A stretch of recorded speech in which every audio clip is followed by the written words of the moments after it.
काय राव आज सगळं तोंड पांढरं झालं राव. का झालं पुढे व्हिडिओ मध्ये सांग. सकाळी उठ्या वर आंघोळ मारिया, भगवान का दर्शन लिया, तुलसी माता को पानी घालिया, फिर गौ माता का दर्शन लिया और बंटी बुबले को शेळी चपाती खिलाया और अपने गंगा माता को एकदम ताजी अभी अभी की हुई चपाती खिलाया और मैं खाना खाया और निकले बुमरी थिंडा और हिंडत हिंडत पोचा मंगळवेड्या में पोचते बायपास को जरा चहा पिया, एक नंबर चहा लाग्या. मग पोचा कामावर. मग आज होतं घासायचं, कारण 3 रूम घासायचे राहिले ते आणि जिना राहिलेला. मग काय केलं, घासाय चालू. काय सगळा फपोटा सगळ्या अंगातनं डांगी तोंडातनं झाला राव. आणि आम्ही तिघं वाकरीवाली गँग घासाय होतोय. आपले बालाजी माने पंढरपूरचे आहेत आणि आपले अशोक मामा तळेकर, आम्ही तिघ जण घासाय चालू केलं होतं. आणि ही मसवडची पेंटर गँग, ह्यांनी पूर्ण जिना सकाळी 7 वाजल्यापासून घासून काढला आणि आता प्रायमर मारायला चालू आहे. बघा आपलं राजूबाई परशीला मास्किंग टेप लावायला लागलेत, कारण डाग पडून. आणि हे आपलं जीवलग मित्र बघा विशाल पेंटर, हे जरा कलर मारून मारून दमलेलं, त्यामुळे बसलेलं जरा जिन्यामध्ये.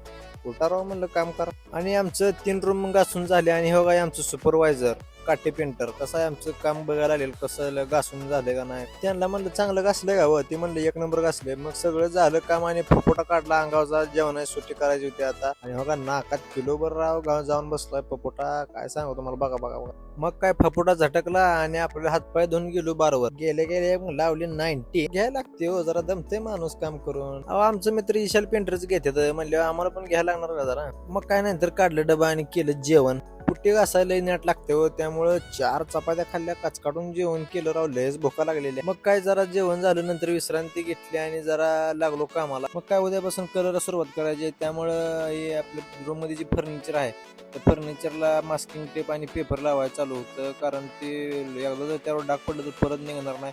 मालकानं 15 लाख रुपये नुसतं फर्निचरलाच खर्च केलाय. नाद करते काय. मग काय मला जास्त काय काम नव्हतं, नुसतं पेपरला टेप लावायचं होतं आणि राजूभाईकडे द्यायचं होतं. मी आणि राजूभाई 2 जण होतो आता. बाकीची गेली ती वर प्रायमर लावायला. मग काय 4 वाजले आणि 4 वाजता आला चहा. सर्व पेंटर मंडळी बसून चहा पिलो. हे सगळे कसे गप्पा मारत बसलेली. जरा बसलो, जरा मी पण गप्पा मारल्या. नंतर 5 वाजता झाली सुट्टी. निघालो मग घराकडं आणि नंतर घरी पोचलो आणि घरून परत गाडी घेऊन निघालो पंढरपूरला, कारण काय माझ्यावर आज रेमांड होणार.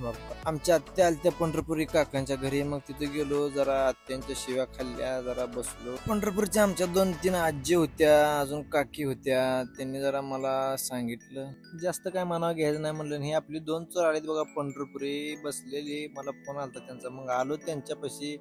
मग बसलो. त्यांना म्हणलं का इथं आपण आता बसायचं नाही, आपण आता बारवर बसायचं लागा.